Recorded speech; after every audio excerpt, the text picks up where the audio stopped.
দারুণ স্বাদের বরবটি ভর্তা রেসিপি আপনাদের সাথে শেয়ার করব। এটা কিন্তু খেতে অসাধারণ হয়। অনায়াসে এক থালা ভাত স্বাদ করে খাওয়া যায়। আমি কঙ্গন বলছি, পুরো ভিডিওটা দেখার জন্য আপনাদের কাছে অনুরোধ রইল।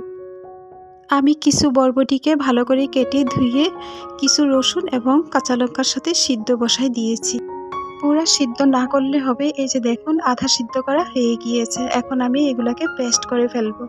আমরা সবসময় ভাজা এবং শুকনা তরকারি খেয়ে থাকি, তবে এইভাবে চাটনিটা করে দেখুন, খেতে কিন্তু অনেক ভালো হয়।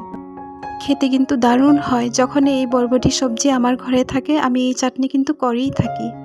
প্যানে কিছু সরষের তেল দিয়ে তাতে আমি কালো জিরা দিয়ে দিয়েছি এবং পেঁয়াজ কুচিকে দিয়ে ভালো করে গোল্ডেন ব্রাউন করে নাড়াচাড়া করার পর আমি পেস্টগুলিকে দিয়ে দিয়েছি।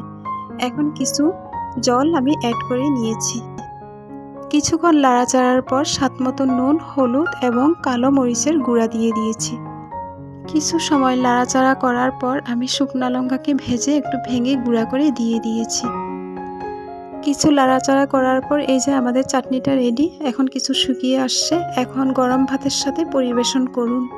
এই বরবটি চাটনি রেসিপিটি যদি আপনাদের কাছে একটুকু ভালো লেগে যায় তাহলে প্লিজ আমার এই চ্যানেলটিকে লাইক এবং সাবস্ক্রাইব করবেন। তা যদি করে থাকেন আপনাদেরকে অসংখ্য ধন্যবাদ। এখন দেখার সৌন্দর্যের জন্য আমি কিছু পেঁয়াজের বেরেস্তা এবং শুকনো লঙ্কাকে ভেঙে দিয়েছি।